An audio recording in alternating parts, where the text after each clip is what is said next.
રોજ રાજકોટ મહાનગરપાલિકાની સ્ટેન્ડિંગ કમિટીની બેઠક હતી।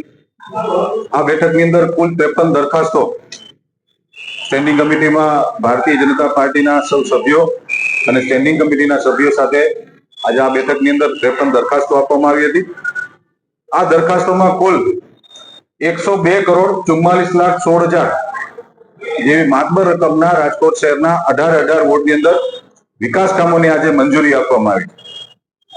कुल 53 दरखास्तों दरखास्त नंबर 35, दरखास्त नंबर 38 થી 46 અને 48 રાજકોટ મહાનગરપાલિકામાં જે કર્મચારીઓને આરોગ્યની જે સહાય એના પરિવારોને આપવામાં આવે। સ્ટેન્ડિંગ કમિટીમાં ભારતીય જનતા પાર્ટીના સભ્યશ્રીઓને એક ચર્ચા કરવામાં આવી।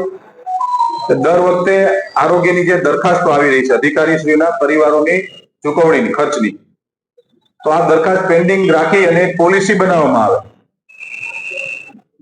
અને એ પોલિસીને ધ્યાનમાં રાખીને આવતી સ્ટેન્ડિંગ સુધી આ દરખાસ્તને અમે પેન્ડિંગ રાખીએ છીએ। અને દરખાસ્ત નંબર 51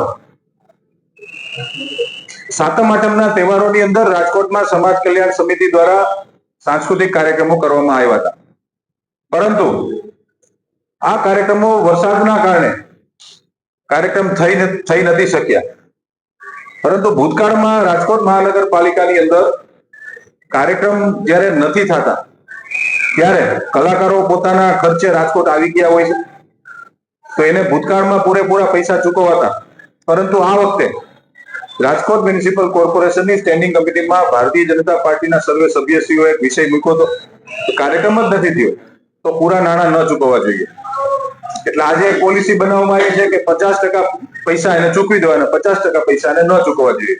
કારણ કે કોઈ પણ આર્ટિસ્ટ આવી જતા હોય છે અને સદનસીબે આવી કોઈ પણ સાયક્લોન કે વરસાદ આવે ત્યારે કાર્યક્રમ નથી થતા, એટલે એને મહેનતાણાના 50% રકમ કાપવાનો નિર્ણય આજે કરવામાં આવ્યો।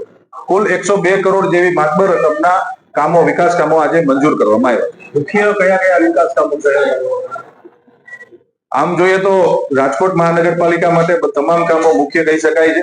18 વોર્ડને આવરી લઈને વિકાસ કામો કરીએ છીએ। તેમ છતાંય ઇન્ફ્રાસ્ટ્રક્ચર લેવલની જો વાત કરું તો રાજકોટમાં વેસ્ટ ઝોનમાં બીજા રિંગ રોડ ઉપર જે 4 મોટા આઇકોનિક બ્રિજો અમે નાના જે કલવર્ટ બ્રિજ બનાવીએ છીએ, આ બ્રિજ આવનારા દિવસોની અંદર ટ્રાફિકની સમસ્યાને હલ કરશે। 18 વોર્ડની અંદર ક્યાંક પેવિંગ બ્લોકના કામ છે, ક્યાંક રોડ નવા બનાવવાના છે, ક્યાંક આરોગ્ય ક્ષેત્રની અંદર એક મેડિકલ સેન્ટર અમે બનાવીએ છીએ વોર્ડ નંબર 3 ની અંદર। એટલે તમામ કામો ભારતીય જનતા પાર્ટીના શાસકોએ આજે 102 કરોડના કામોને મંજૂર કરવામાં આવ્યા। મનપાની પૂર્વ ઝોન કચેરીમાં જે ફાયરના સાધનો ઇન્સ્ટોલ કરવાની વાત હતી, જે કાલા રોડ પર પાર્ટી પ્લોટની વાત હતી, મનપાની પૂર્વ ઝોન વિસ્તારની અંદર તમામ જેટલી પ્રોપર્ટીઝ છે, કોમ્યુનિટી હોલ છે, ઓડિટોરિયમ છે, કચેરીઓ છે, ત્યાં ફાયર સેફટીના સાધનોનું 4 વખત ટેન્ડર કરવાથી આ વખતે 5મી વખત રીટેન્ડર કરીને પાર્ટી આવી છે, એ કામને મંજૂરી કરવામાં આવ્યું છે।